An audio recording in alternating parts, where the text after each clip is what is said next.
What was the worst decision you saw someone else make?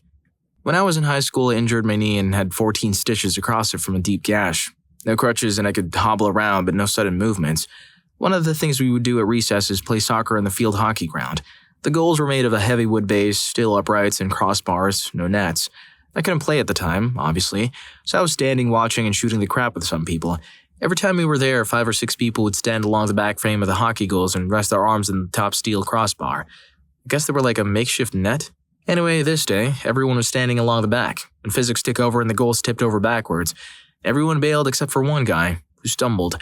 The goals fell back and the steel crossbeam fell across his head. It freaking bounced. I was 6 feet away and couldn't do a damn thing. I couldn't lift it. I couldn't run for help. I had to stand there. Other people lifted the goals up. Others ran for help. It was completely out. It was a really nasty sight. He fractured his skull. He eventually pulled through and was more or less fine. Did quite well in his final exams. I went to see him in the hospital because I felt like I couldn't help. 25 years later, I still think about it occasionally. I'm not upset or feel guilty or anything, but seeing things like that stay with you. Another story. Our English teacher told us about this incident that happened a few years ago. He went to this beach with his family, but it was high tide. The warning flags were up and everything, so they couldn't swim. This lady comes along and lets her 3 kids go into the water. He tries to stop them and tell them it was high tide, but she wouldn't listen and the kids go into the water anyway. Of course, the worst comes to pass and the kids are drowning. The English teacher and a few other men swim out and save the kids while fighting against the tide. When all the kids were saved, he gave the woman a proper scolding. He's a teacher, after all. He says it still terrifies him to think what would have happened if the tide had been any stronger. Last story. My idiot friend basically shocked himself trying to light a cigarette with his electric arc stun gun. Well, did it light the cig? Story 2. There was one incident in my hometown that made me want to tear my hair out. A family moved in a few years ago. They had 2 children, a boy and a girl. The mother was looking for work as a teacher, but there were no openings, so she worked as an aide. My mother was on the school board at the time, and she noticed that parents were complaining about the lady as she was apparently ignoring students and favoring others, getting angry when her children got bad grades from the other teachers, etc. Mom invited her to the next school board meeting to discuss the situation, and the lady went nuts.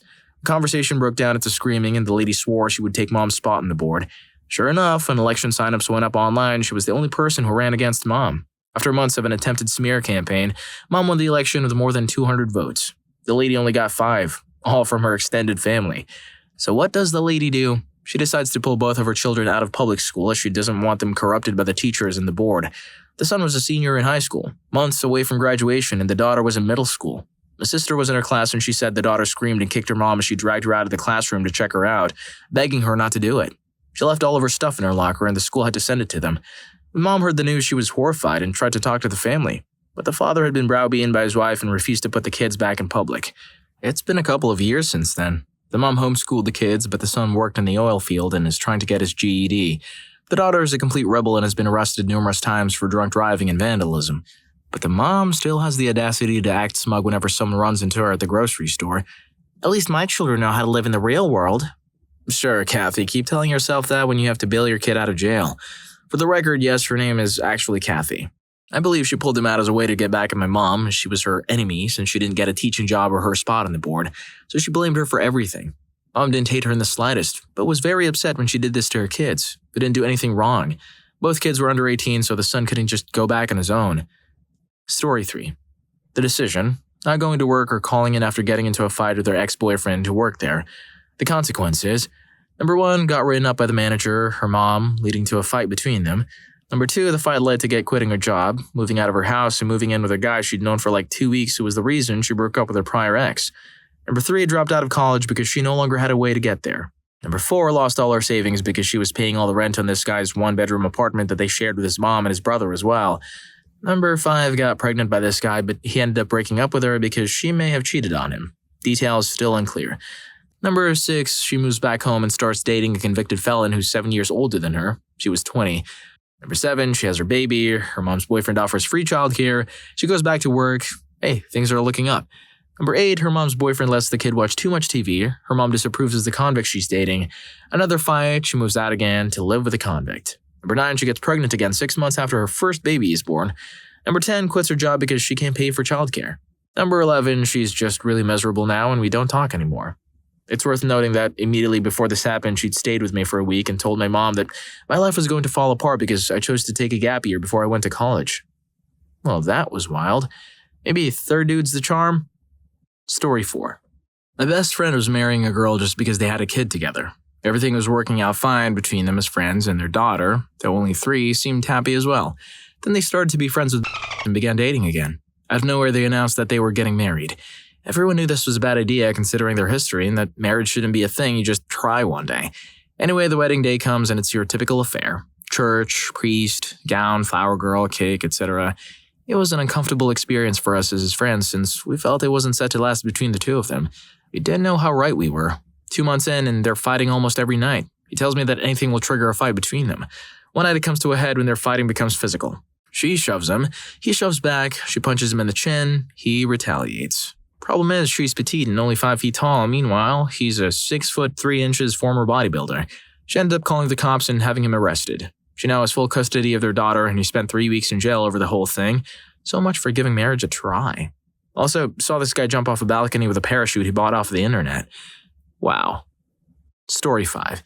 This goddamn loser friend of mine was so desperate for attention when we were drinking, coupled with his competitive attitude that's always on. He told this cute girl, a mutual friend of ours, to dare him to drink as much of the bottle of vodka as possible in one go. She was confused because those are some stupid words that came out of his mouth. She said, okay, what am I agreeing to? He drank like 80% of a huge bottle of vodka straight in like 10 seconds, in a desperate attempt to impress the girl so maybe she'd be so turned on by his willingness to do everything she says that maybe she'd have fun with him. Instead, he got yelled at for being really stupid, threw up for like 6 hours, and cried for the rest of the night. I felt bad, but he's a god-awful friend who lost my friendship, so I laugh about it now. I'm 100% certain that he's going to die either drunk, in his car going 120, or some road somewhere, or both. I'm pretty sure this dude was like, next day, "Why did you dare me to do that?" Story 6. I'm friends with an accountant I'll call Sam. His job was as an accountant, but he was also really good at obtaining funding and grants for various research activities that the company was conducting. It was an American company with a branch in Canada. The company had never accessed these grants until they hired Sam.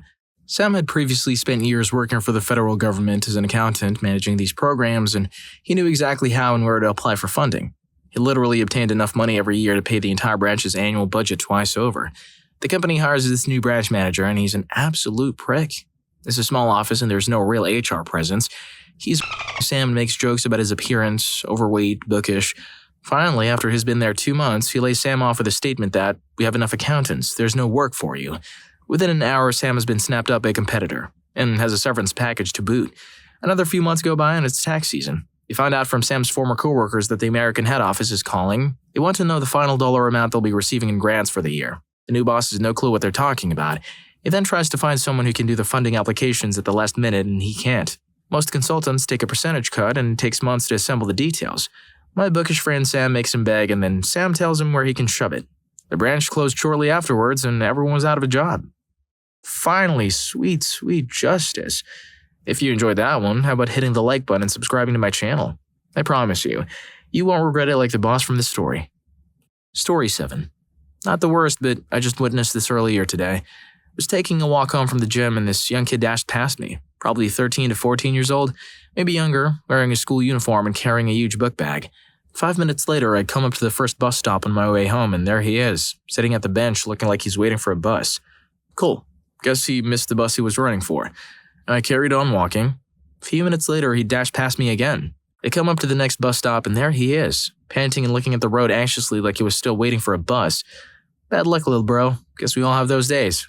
A few minutes later, he dashed past me for a third time. There he is at the third bus stop, panting harder than before. What the hell? Maybe have a little patience and just wait and save your energy? A few minutes later, again, he dashes past me, and I'm thinking, what the hell? This kid is either panicking because he's late for something or a complete idiot. At this point, I'm coming up to the fourth bus stop, and as he's running, he takes a look at the road and notices a bus approaching, and he doubles up into a full-on "this is it" sprint. I'll be honest, at this point, I was quietly hoping he'd miss the bus because that was just bizarre what he was doing. Bus drove right past because it didn't notice this kid running for his life. I made a left turn after that stop, so I don't know what happened to the kid next. Some may say he's still running between bus stops to this day. Story 8.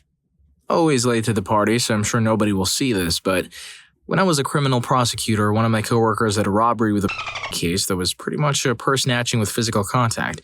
The victim was elderly and was the only witness, and it all happened so fast and yada yada. It was going to be a tough case to prove, but the guy's record was bad and the prosecutor knew it was this guy and was not going to drop the case. and Mr. Robber fancied himself a savvy criminal, thought he could beat the case completely and was not going to accept any plea. Prosecutor ended up offering disorderly conduct, a misdemeanor, and the time he'd already served in jail. It's the absolute lowest offer she could have made in good faith. Mind you, Mr. Robber had a terrible history, so there was no point to him preserving a clean criminal history or anything. Sure, you could say that he was trying to assert his honest innocence, but we knew from some inadmissible evidence that it was definitely him. On jury selection day, everyone assumed Mr. Robber would plead out, get out of jail, get McDonald's, and go home to his family. I was there on another case. Well, he didn't plead out. He said basically, ready for trial, do your worst. Now, I was a prosecutor and this guy was a bad guy, but I wanted to jump up and yell, "Take the deal, you moron!" I just could not imagine taking the risk he was taking.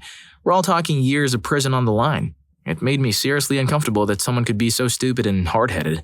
I think he thought that if he said ready for trial, the state would have to acknowledge that the case was tough to prove and drop it. Madam Prosecutor did not drop it. She was a fantastic prosecutor. She presented the evidence available clearly and concisely. Old lady victim was just a gem on the stand. She was confident and engendered sympathy and never ever came across as anything but 100% believable. The other evidence corroborated her story as much as possible. The jury came back guilty in 30 minutes. Now Mr. Robber has 8 years in prison to ponder how wrong he went when he tried to keep it real. Story 9. At the time, when my best friend went to go buy a project car about 3 hours away from where he was going to park it to work on it, this car was someone's daily, and we didn't even know how they managed to drive it the way it was. The steering rack was basically falling off, the brake rotors and pads were chewed up from having gone metal to metal so long, and the tires were bald. The thing was not road safe. Any shop would probably never let you take this thing on the road. Still, he bought it. Not that I care, but we have to drive this thing 3 hours, and the entire time we were just anticipating total disaster. It was very cloudy, and given the condition of the tires and brakes, if it rained, we were beyond hosed. I followed behind him, calling him every so often to make sure everything was all right, and we eventually made it home. Started tearing into it to find that the timing belt was almost non-existent, and the engine was overfilled with oil by about 3 quarts. 90s Honda, man. That poor car proceeded to need a lot of work. Multiple times, my friend questioned even buying the thing and thought to just sell it and cut his losses. As for why I say at the time, well, the car ended up making an astounding recovery and runs like a dream now. And the car I helped save eventually repaired the favor because I ended up getting in a wreck and was without a car until their insurance decided what to do with my car. My friend offered up the old Honda, and I made that car for a month and it never let me down. Even made an 8-hour drive down the coast just fine with 0 issues. Still runs excellent to this day. And while my friend sunk a lot of money into that car has been ridiculously reliable given the previous owner trying to kill it and it's about to hit 300,000 miles. Seemed like a horrible decision at the time, but we gave that little car a chance and it repaid the favor in spades. Story 10. This was my sophomore year of college. I had a final for a very important class that was required for my major the next day. It was a really hard class and I had been skipping a lot. Only went once a week. I acquired a Vyvanse for my friend, so I felt pretty confident about my planned cram session and the test the next morning. I took the Vyvanse and felt so focused that I decided to play some FIFA and then study late that night. After crushing 4 or 5 games, I decided, I'll play till I lose. Next thing I know, it's 5:30 a.m. and I have still not lost yet. I won somewhere between 20 and 30 games in a row that night. Upon realizing the magnitude of my terrible decision-making, I started to study. I started to come down off the Vyvanse as I attempted to study a statistics book that had opened only once or twice before. I passed out from exhaustion and woke up at 9 just in time for my 9:30 test. In total, I studied for about 45 minutes, slept 2 hours, and played FIFA for 8. I failed that test, failed the class. I was forced to change my major. At least this guy won 30 games in a row, right? Still a win, I guess. Story 11. Going to try to make a long story short. I live in New York, as does my mother. My brother was living in Kentucky in a holler with his pregnant wife and 2 young, 1 toddler and 1 under a year-old, sons. Brother decides to buy a house online sight unseen. That's not the worst decision my story is about. My mother and I went down to Kentucky to move him to his house in Pennsylvania. Get to the house, and it is in such a terrible state of disrepair that no one can live in it. Worst decision ever, coming right up. My mother decides to move my brother, his wife, and kids up to New York to live with her until they can find a place. 1 week after he moves into her house, our area experiences a flood. My mom and my brother lose everything, as did we. This is not the reason the decision was the worst of her life. Fast forward 6 years now, my mom bought a 2-family house and lives on the first floor, while my brother, his wife, and now a clan of 5 children, not to mention a cat, a huge dog, and several little dogs, live on the second floor. He's on disability because he has seizures, but he's able to drive because he hasn't had a seizure since 2011. Makes me wonder why he can't work. His wife works part-time and just graduated nursing school. He leashes every spare cent off of my mother that makes almost $50 an hour at her job. It's to the point that she has to borrow money from me occasionally. He has destroyed that house. You can smell his apartment from outside the building. His children are nearly feral from no one spending any time with him. He's on the computer all the time. The wife is watching TV when she's home. She doesn't have a driver's license, and my mom drives her everywhere she has to go.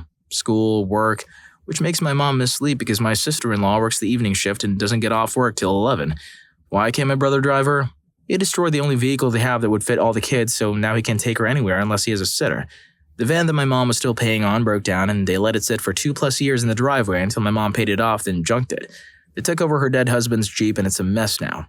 I wouldn't let my dogs ride in it. It's so filthy. He's used my mom's credit to buy things he doesn't need. He feels entitled to have all the things I have, even though I work 2 jobs and my husband works full-time and overtime to get the things we want. It's the worst thing that could have happened to my mother, and it was her own doing. She does nothing but defend him, and he plays her like a fiddle. Just the other day, he told me that he and his wife believe that when God wants them to stop having kids, he will stop letting her get pregnant. He has 6 total, 5 with his wife and 1 with his ex. He supports Trump and uses all his free time to listen to Republican talk radio and then spew it all over Facebook. I can't tell you how stressed this makes me just typing it all out. Intervention won't work. She feels responsible for them. She will never not give him everything in her power to her own detriment. I hope you enjoyed the video, and if you made it this far, I'm sure you'll also enjoy it. They say that half the population is dumb. Have you had an experience with someone dumber than dumb? You wouldn't believe how dumb the guy in story 2 is. See you in that video.